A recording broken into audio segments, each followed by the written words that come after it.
Hello, everyone, and welcome to today's webinar, where the topic is Innovative Financial Planning in an Adaptive Project Management World. My name is Robert Stickle. I'm also joined by my colleagues Jim Patterson and Paul Estabrooks. During today's webinar, attendees will be on mute and the line will not be open for questions. However, feel free to use the GoToWebinar question feature to submit any questions that you may have. I will address these during the webinar and will respond via email if we do not get to your specific question. If for some reason you get distracted or pulled away from the webinar, no need to worry, as I will be emailing a link to the presentation once it has been posted to our YouTube channel. I will now turn the presentation over to Jim. Thank you, Robert. Welcome, everybody. We're excited to talk to you about today's topic on financial planning, especially in the evolving adaptive project management world that we find ourselves in today. So let's get started. I want to talk about how financial management really permeates almost every aspect of the project and portfolio management disciplines that we embark upon. You know, overall project portfolio management says that PPM provides program and project managers with the capabilities needed to manage the time, resources, skills, and budgets necessary to accomplish all interrelated tasks. Without going into the details here, and you'll get these slides for reference purposes, but you know, in the intake or pipeline management side of things, in the demand side, you know, we have to make decisions based upon estimates and select new capital investments on which projects to do. So that's definitely inherent in that whole intake and selection process. On an overall resource management perspective, we have to include not only financial resources and other resources, but the dollars around, say, even the human resources that we have are things that we would actually have to account for or consider when we start a project and as we manage the project. From a change control perspective, we have to consider the financial and operational constraints of the individual projects or the business before we actually approve changes that we can actually work with within our projects or initiatives. And then in the financial discipline itself of financial management in projects and initiatives is that, you know, we have to demonstrate the value of a project in relation to other strategic objectives so that we can prioritize these things. So that might be the financials of what it might cost, but also the value or revenue it might bring to a company. Then we have to have financial controls in place so we can assess progress, whether we're using earned value or some other progress measurements or other financial techniques to determine whether or not we're on track or whether or not we'll finish within time or within budget from a financial perspective or lens. And even on the risk management side, when we evaluate risks and we want to mitigate risk, you know, there's a cost and or schedule component to those. And cost, we have to figure out the risk and what the potential impacts are from a dollar perspective, as well as from the schedule dimension as well. So as we're seeing here, these things happen in the different disciplines of project portfolio management. And in the graphic to the right, these things can be happening at different levels. It could happen at the individual project level, up at the program level for collections of projects, and actually up at the portfolio level as well, or however else you may break down these things within your organization. So what exactly is project or financial cost management? Well, it is inherent and core, regardless of what type of method or approach you're using. The project management body of knowledge from PMI has it as one of the 10 knowledge areas that are outlined in PMBOK.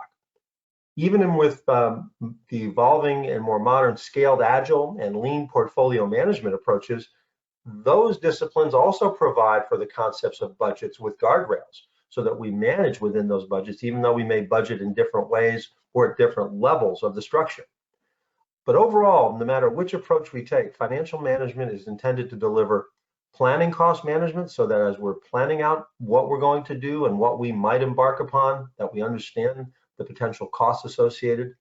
We then have to refine those and work with the subject matter experts to estimate those costs so that we can get a better handle in detail of what the subject matter experts say it's going to take to get things done. And then we have to determine and settle on a budget. And a budget is really that guideline that we're going to manage to and try to come in at or under when we execute on the project.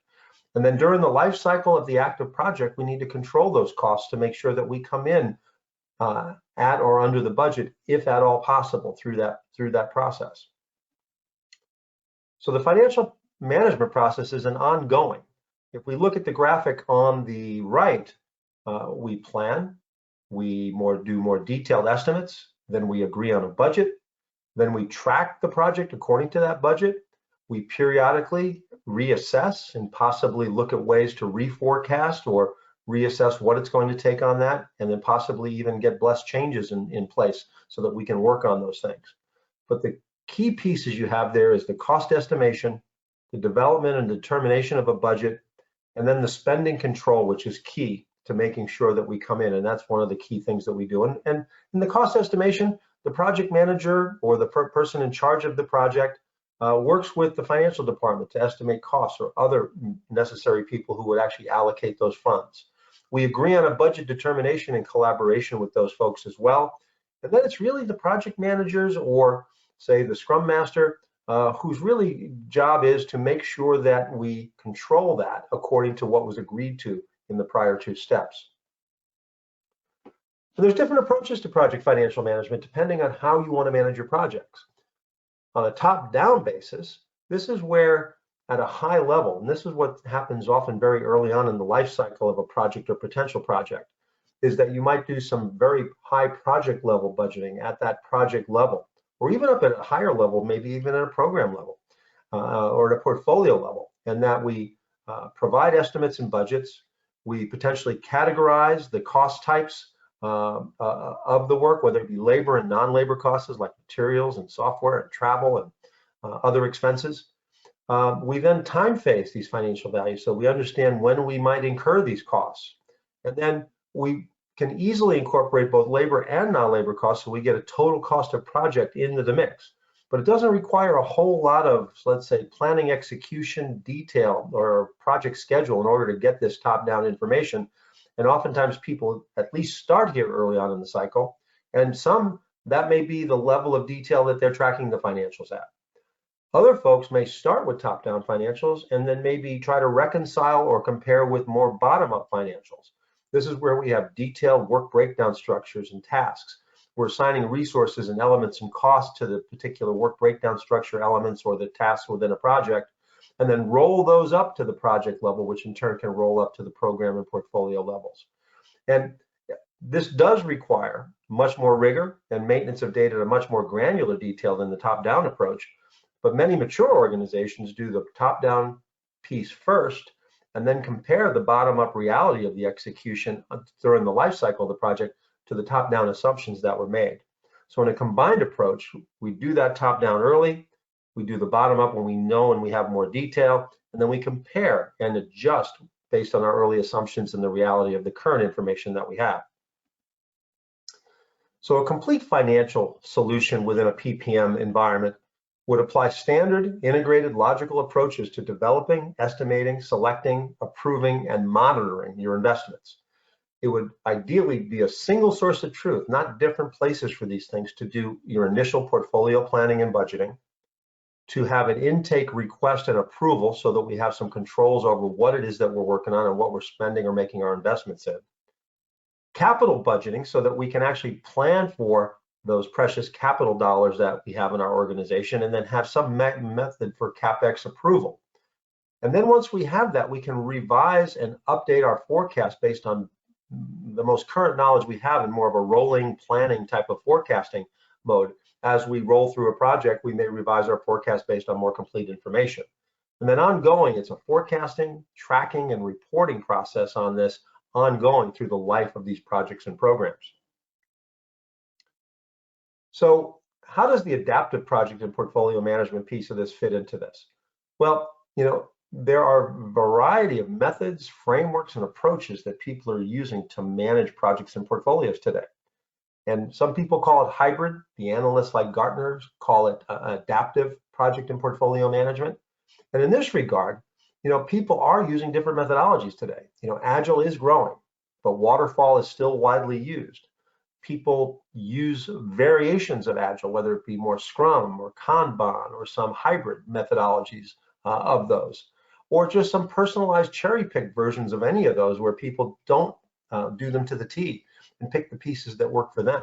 So there's a variety of things that people are doing today, even within the same organizations. And the key is adaptive is about doing different things and accommodating a hybrid scenario in a flexible way, but providing a comprehensive single source of truth for the organization and for leadership. In here, it could be managing multiple portfolios. Some common ones that we see, the four here, like a project portfolio, a program portfolio, maybe an IT service portfolio, an application portfolio might be one, a product portfolio, just to name a few. But the other piece is that oftentimes, if you look at the bottom node in the middle, we're supporting teams that use a variety of tools and execution methods on these projects, but they have to feed into visibility into a common picture for the organization. And in this world, in this adaptive world, there's some consistency that needs to be achieved.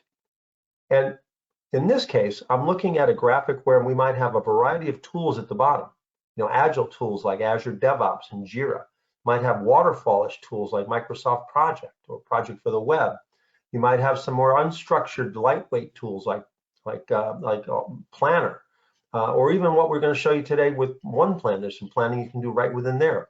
But the idea is at some point, whether you're using iterative or more waterfall or some hybrid methodologies, those need to roll up to leadership or to the organization for visibility through programs, or in an Agile case, strategic themes or value streams or different portfolios and up to strategies even and corporate goals. And to be able to roll these things up, to aggregate them, but also translate them into a language that leadership wants to see so they can understand how their investments are tracking and are they going to get the value out of the investments that they anticipate. So with that, that's where we bring in OnePlan. And one aspect, a very powerful aspect of that, is how it does financial management. So let's tee up what OnePlan is first of all. It really is designed as a portfolio management solution that connects you from strategy all the way down to the execution layer. In this case, in the graphic on the right, I'm looking at a portfolio in OnePlan that is actually deriving detailed information from Project for the Web, Project Professional, Azure DevOps. This could be other tools like Jira, et cetera, out there in the marketplace. And if we look at this, depending on the nature of your organization or where you're at, you might just be doing traditional PPM type of work with more waterfallish types of projects consistently across the board. OnePlan can support you in that mode with just things like Microsoft Project or OnePlan itself. And as you may move more to what they call a shift to the left, the adaptive PPM might be more of a hybrid mode. That might be a combination of waterfall plans and agile plans with things like Azure DevOps and Jira, as you see down below here. And that might be a temporary state as you're maybe moving to a more agile culture, or it might be a permanent state where you'll always have a hybrid of a number of different plans that are of different methodologies, frameworks, and approaches. But also, if you are aspiring and get to that agile transformation where you do everything in an agile fashion, OnePlan can also apply these financial concepts we're going to talk about today in a full agile mode, meaning there's consistency that can bring together maybe the diversity of approaches and metrics that you might have in these frameworks and tools into a common financial picture. So OnePlan capabilities, its strengths are at the portfolio level. And I think the portfolio planning that allows you to do a traditional portfolio views that it can include financial data and scheduled data, and maybe even more Kanban, agile boards, or roadmaps that we're looking at up top here. But the other key components, the resource capacity planning, which can be affiliated with the financial planning, and the financial planning module that you see on the right, which is going to be the focus of our webinar today, is really where we can bring a lot of value to a lot of organizations. Because as you do the execution, you may have work plans or backlogs that are coming in from a variety of different tool sets or even in OnePlan itself. But to even do a common set of status reports so that consistently you have a solution that automatically generates status reporting for you in a format that you don't have to do data mashups or massage the data so it becomes into useful consumable information or decision support information for your leadership, is something that we can provide with this solution. And then on top of that, from a financial perspective, you can optionally add things like timesheets if you want to capture granular actuals and have related costs associated with those actuals, and even provide insights to help tell us where maybe we're going off track and things need our attention, even from a financial perspective. So if we focus just on the financial piece of OnePlan, we can integrate that concept of both top-down project financials with the bottom-up from your detailed schedules or work breakdown structures and compare those in one common format. I won't go into much detail here today on the slides, because Paul's going to demonstrate these things to you here in a second. Also, as you do your resource planning, as I showed you the resource capacity planner, you can actually have your labor costs in your financial plan automatically derived from what your resource capacity planning tells you, and then basically roll that up based on rates to associated resources or resource types to give you an overall labor cost based upon your resource planning and execution. And you can even track original estimates, revised forecast and actuals. And you can even track, as we're going to show you here today, things like revenue or benefits as well. So it's really part of the original business case and also part of the ongoing project execution that you can capture and visualize this data. And we can also use this in financial scenario modeling. As we're prioritizing and selecting projects, we can analyze based on financial budgets and constraints. We can save scenarios for comparison, and we can even look at things from a heat map perspective on where we're over and under budget. And we can set different budgets and targets to compare against. So these are a lot of the things that we can get in a full portfolio management mode that really leverages this financial planning aspect. So in the key, we want to make sure we're working on the right projects, right? We want to work on the right projects, and we want to do the right projects well. If we do a project well, but it isn't the right project for the organization, maybe it's not really adding value. So we want to feed an optimization model with resource and financial constraints. We want to, be able to force mandatory or pre-approved projects or things like regulatory projects that we have to do, model scenarios and compare alternatives. And then we want to formalize the project approval so everybody's on board that we're working on the right things. And then it gives us the ability in this flexible modern interface to perform ongoing portfolio optimization. We don't have to just do this as an annual exercise or as a semi-annual exercise. We can do this ongoing to make sure that we're always working on the right things and responding to change. According to analysts like Forrester, 75% of surveyed companies experience better strategic and organizational alignment when using a full function PPM solution, of which financial management is a key part. And then part of the payback is getting readily at your fingertips reporting, dashboards, and analytics. OnePlan provides you pre-built reports and on high level and both financial details, and even provides you reporting at different levels, maybe at the program level, at the project level, or even at the portfolio level. So the idea is you can glean this information off at whatever level makes the most sense for you. On top of that, when we talk about financials, everybody has a financial system. And when we just talk about bringing in data from other tools or Agile tools in that software development node, just be aware that our connector platform for OnePlan actually deals with your financial ERP systems, so things like Oracle, SAP, Workday, Dynamics. That data can be brought into the mix and leveraged directly from those systems if you choose to do that. So just be aware a connected system is definitely part of an adaptive project or portfolio management mode. And we are built in the Microsoft Cloud, so just be aware that even though you can use OnePlan just strictly in your browser, your favorite browser, you can surface it and use it in the context of other tools you're using, whether it be Microsoft Teams for collaboration, meetings, etc., or Azure DevOps. You might be using it for your Agile, and you want to render these capabilities right from within Azure DevOps, or from within Power Apps or Dynamics. Just be aware there's a flexible way to consume what you're going to see today. And with that, I'd like to turn it over to Paul Estabrooks, who will give you a demonstration of how this stuff works in action. Good day, everyone. So I'm going to walk through a lot of what Jim just discussed and try and give you a feel for it and how it comes to life. So I'm going to start with how we might initially capture a budget number. So in the solution, we do include this concept of ideas or ideation, or more bluntly, just intake. And if I grab any one of these, I'll grab one that's in review. And you can see here, this ability to come in and capture, and for many organizations, is sort of that initial t-shirt size type budget number or initial WAG estimate, is you can capture that initial number so that becomes sort of the frame upon which we might review this particular item, approve it for further analysis and further investigation, and where I'm going to go next, which is the building out of a more rich and robust budget, and then how we might use that for prioritization. So it all starts with intake, this idea that we can capture a budget, another financials, benefits, and so forth. So we support that fully configurable. So you could capture additional data. Potentially you want budgets in certain buckets, maybe your capital component, an operating component, and so forth, and bring that forward, or in this case, a simple budget number. So I wanted to sort of start with that concept. As I jump into the portfolio, I'm sort of going to build on that a little bit. I'm going to switch my group by here.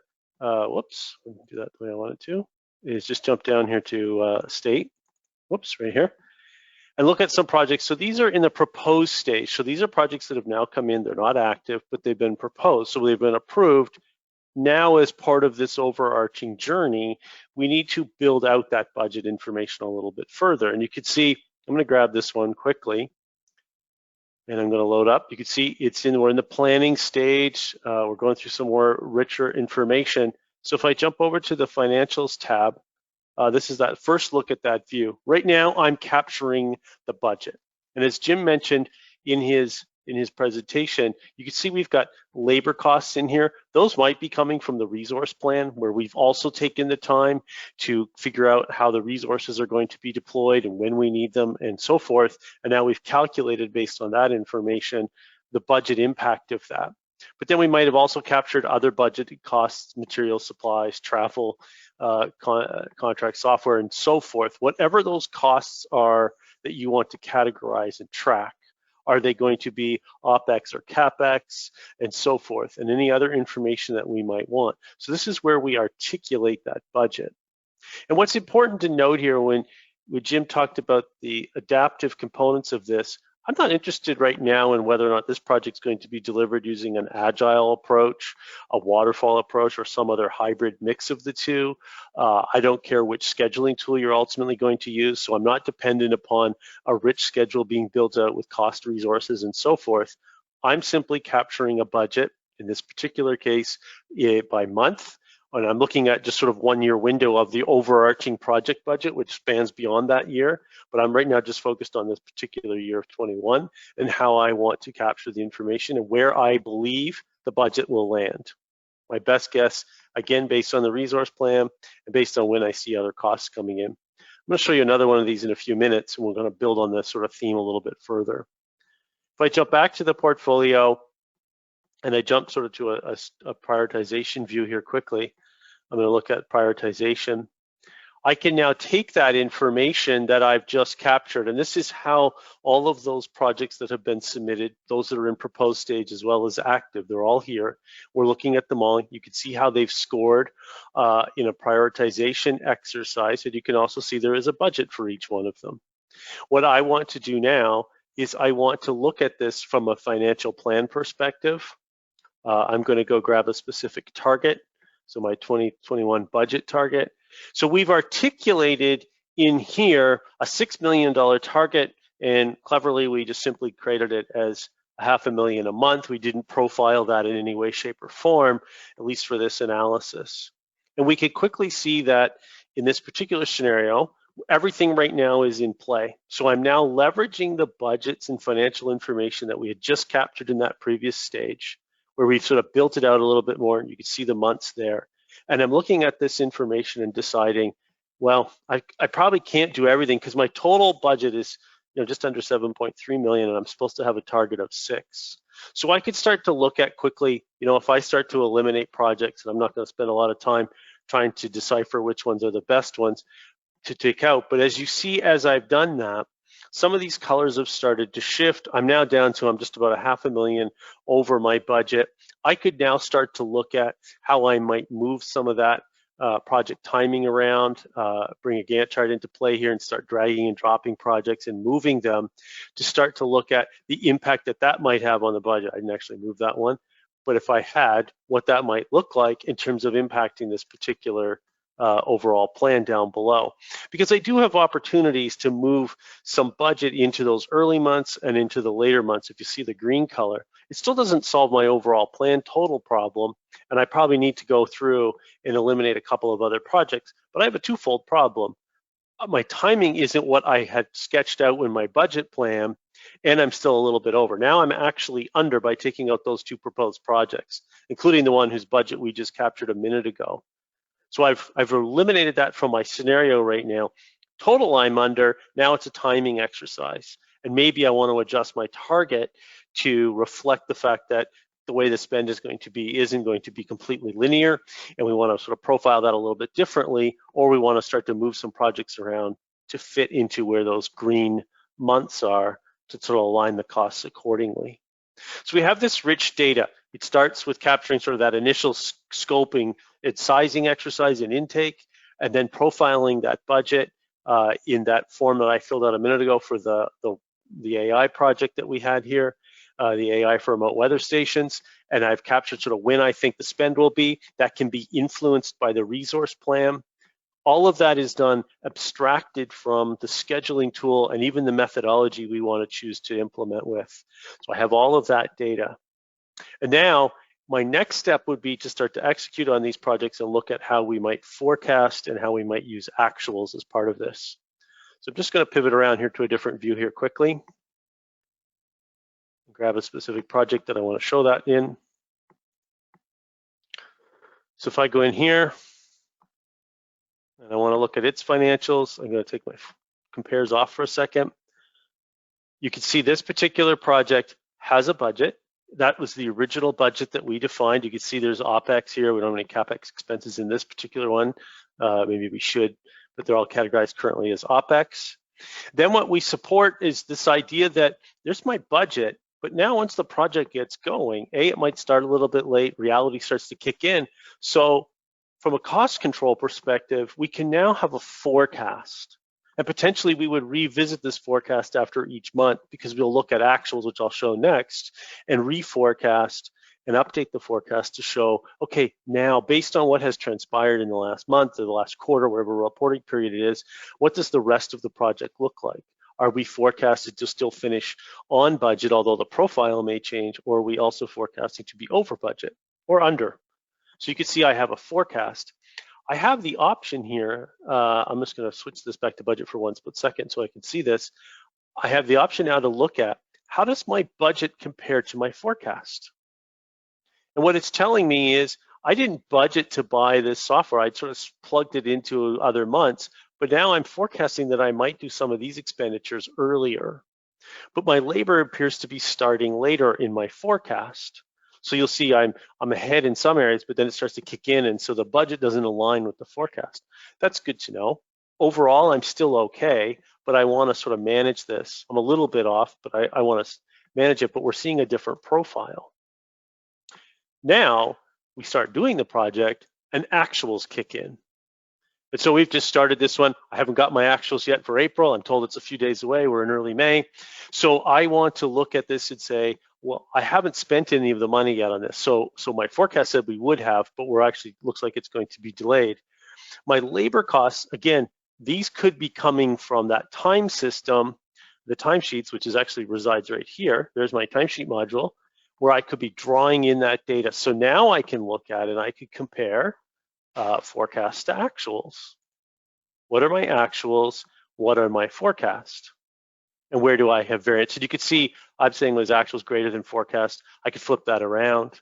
I could also have multiple fields in here so I can look at them all in one singular view. So I've got lots of versatility here for the PM to understand what was my original budget. As I move through the project, how is my forecast evolving and adjusting to reality, and I'm reforecasting, and am I still staying under the overall budget? Maybe the timing is changing, but I may need to communicate that and report on that for a variety of reasons in terms of cash flow and cost outlays. And then how are my actuals actually arriving, and does that align with the forecast? Because that's going to inform the rework of the forecast for April, May, June, and so forth as we move forward. So all of that data sort of plays into here. Jim talked about integration. What we would see with most clients or many clients, the ask tends to be, I understand where the resource data costs will come from if I'm going to use a timesheet or a My Work module or something of that nature. But those other costs, can they come from a financial system? And that was the OneConnect capabilities there to say, we can draw in to this solution the actuals coming from the official book of record, being your financial system. And our purpose is not to adjust them or amend them here, but rather to provide that visibility so that as we are doing new forecasts, we're doing it using the data that's as current as possible. So, I jokingly said we're a few days into May and I haven't got my April actuals yet. That's kind of a real scenario in many organizations. And in a day or two, when they close the month and so forth, they'll post, and we can pick up those numbers and further populate the next column, if you will, and move on. And that would be the data I would use to complete my financials forecast. So that's a look at sort of the control components of this that a PM can use to budget, to forecast and reforecast and continually evolve that, but also to consume the actuals and use that as information to guide them as they move forward. I'm going to kind of end on a couple of things. I'm going to jump over to another environment because I want to show sort of a different pivot on this. This is our Agile portfolio, and I wanted to just show a different sort of spin on this. Here I'm using my value streams, and they have budgets. But what I wanted to show was a slightly different prioritization exercise. If I jump over here to my PI planning by value stream, so this is a different type of prioritization exercise. Here I'm looking what's called a program increment. So each column is a program increment.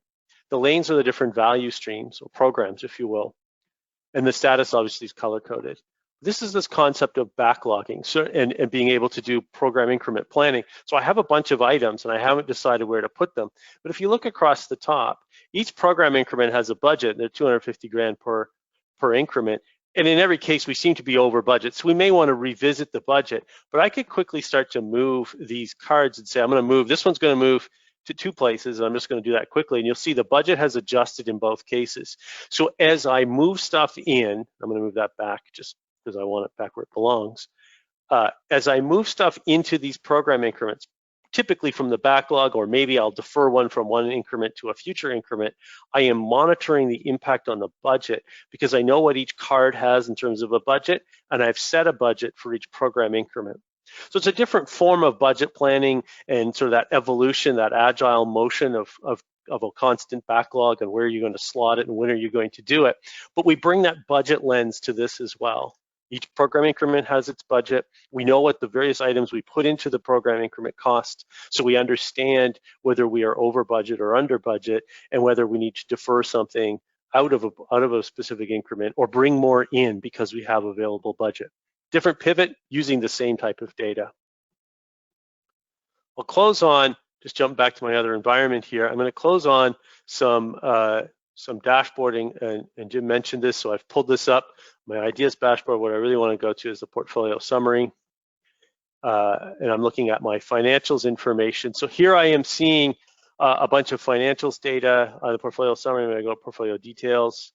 I'll pick financials, a little more information there. So you can see spending curves, spending by month, forecasts by month. Again, we're leveraging that information. What was the budget? Now as the PMs are updating their forecasts, we're bringing and surfacing that here for an executive to look at and say, how are we doing based on budget? How are we doing on forecast? Where are our actuals hitting?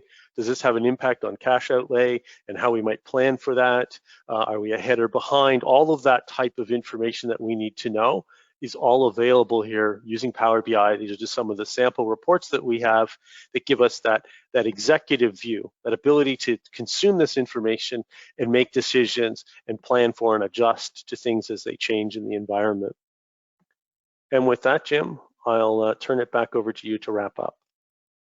All right, terrific. Let me take back over the screen and just let me know when you can see me.